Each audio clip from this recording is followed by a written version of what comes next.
Makaisunan, walay laing makapasalig na mulos nato, gawas lamang ni Jesus. Amen. Si Jesus nagpasalig sa Juan 14 versikulo 6, miingon siya, ako ang dalan, kinabuhi ug ang kamaturan, way makatusamahan, gawas na ni kanako. Kinsa di ay imong kinahanglan, unsa di ay imong kinahanglan. Higala ko, samtang buhay pa ikaw, siguraduha na sa Jesus na nagpuyo diya sulod sa imong kinabuhi. Siguraduha na sa Jesus kauban nimo. Ang Bible nagsulti, ang tanan ni dawat kaniya, gitagaha katungod na mahimong anak sa Dios. Juan 1 versikulo 11 natos 12. Nang midawat kang Jesus, gitagaha katungod na mahimong anak sa Dios. Kanus adit ang mahimong anak sa Dios, sa diyang sa Jesus, gitagaan ni mo luna, diya sulod sa imong kasing-kasing. Amen. Sa Jesus, tagaan ni mo luna. Hinumdumi nga sa Jesus may nagbayad nimo. Na matod sa Bible, sa Roma 6, versikulo 23, ang bayad sa sala kamatayon, apan ang gasa sa Dios, kinabuhing walay katapusan. Unsay gasa sa Dios? Kinabuhing na walay katapusan. Na unsay bayad sa sala? Kamat po pwede nga magpakamatay kasi mong sala, kaya imong kamatayon, dili na madawat sa Dios. Kaya ang bayad sa sala, sumalak sa malaod, maghalat sila o blameless na karniro, turo o baka. Katong way sakit na karniro o turo nga baka. Maunay serimonya. Muna makaisunan ko, makapangutana ka, nganong sa Jesus namatay. Kabalo ba ka, na wala na laing himpit na bayad alang sa atong mga sala. Sa Jesus lamang, kay sa Jesus, himpit siya, wa sa isa bisang gamay. Siya ang kahimong substitute sa paghalat sa karniro, turo o baka. Sa Jesus ang gitawag og sacrificial offering. Amen. Sa Jesus ang himpit na bayad. Siya rin pwedeng mamatay para nato. Kita, di ta pwedeng mamatay sa itong sala. Kaya kitang tanan makasasala man. Apan sa Jesus, mao'y nahimong substitute. Manayon sa Bible sa Roma 5:8, God demonstrate His great love. Though we are sinners, but Christ died for us.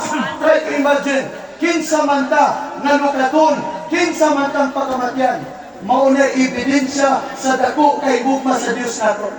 Amen. Ako muna si kanimo, mga matay man kang tanan, pero mas maayong kung abot na itong kamatayon na nakaalagad tas Ginoo. Walay nadang kinabuhi kung mamatay ka na nagpuyo sa sala.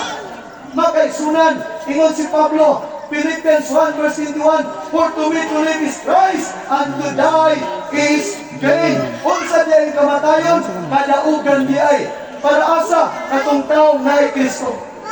Amen. Di man ta pwedeng mahadlok kamatayon, kaya di man ta padulong. Pero angay kang mahadlok na kung mamatay ka, mawala kay Kristo, na mamatay ka, nawa ka hinulsol, na mamatay ka, nawa ka balik sa Ginoo, na mamatay ka, nawa ka simba, na mamatay ka, nawa ka lagad. Maunay angay ni mong kadlukan. Iksoon, adunay pagwali, anong niusan niya kapanawagan, tungod kay mo ni gitawag og Great Commission sa Bible. Ningon sa si Kristo sa Matthew chapter 28, verse 19 to verse 20, nga iwali ang may balita natos na ng katawhan, bautismuhan sila sa ngalan samahan sa anak o sa Espiritu Santo. O tang-awan ninyo, mag-ikuban po ninyo sa walay katapusan.